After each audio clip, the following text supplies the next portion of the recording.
اعوذ باللہ من الشیطان الرجیم بسم اللہ الرحمن الرحیم السلام علیکم ورحمۃ اللہ وبرکاتہ۔ مدینہ کی کچھ تاریخ کا آپ کو حصہ سناتے ہیں کہ مدینہ منورہ میں 3 بڑے قبائل تھے جو کہ بڑے زمانے سے مدینہ منورہ میں تھے۔ ان قبیلوں میں مالقہ، یہود، اوس اور خزرج، یہ قبائل تھے 3 جو بڑے اور پرانے قبائل تھے، اور مدینہ منورہ کا اس ٹائم نام یثرب تھا۔ سب سے بڑا جو قبیلہ تھا یثرب میں اس ٹائم وہ عمالقہ تھا۔ عمالق جو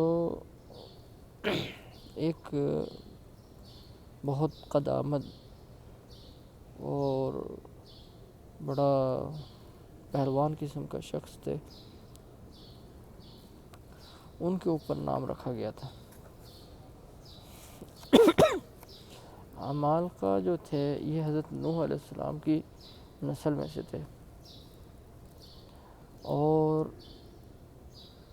نوح علیہ السلام کے بیٹے سام کی نسل میں سے تھے۔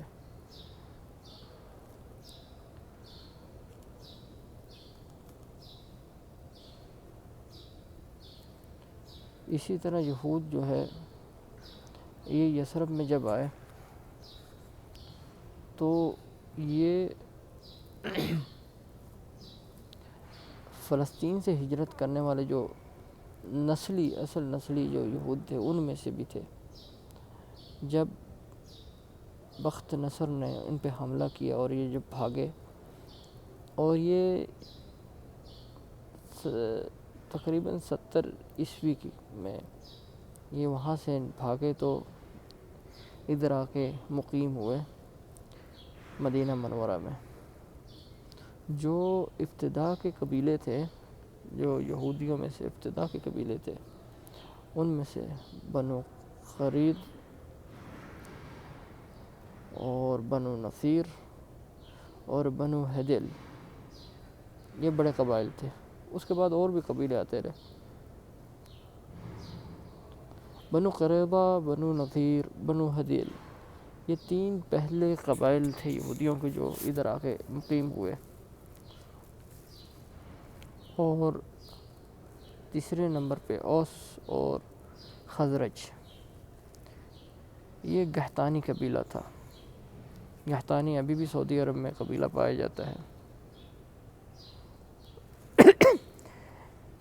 یمن میں سد المعربہ، جب یہ سد المعربہ ہوا اس ٹائم یہ لوگ یمن کے تھے، ہجرت کر کے یثرب پہنچے۔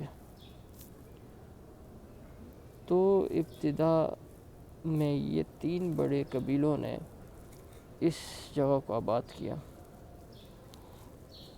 تو مدینہ منورہ کی کچھ تاریخ ایسے ہے۔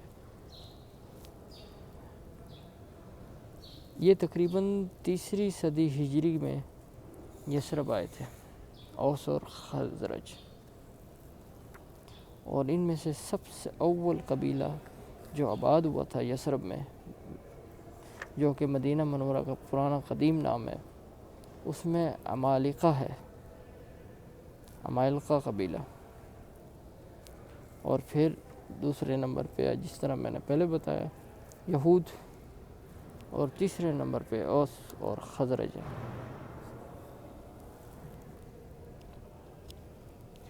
اسی کے ساتھ اجازت دیں، انشاءاللہ آپ کو پھر ایسی معلوماتی جو ہے ویڈیو آپ کو تک پہنچاتے رہیں گے۔ اپنا خیال رکھیں، فی امان اللہ۔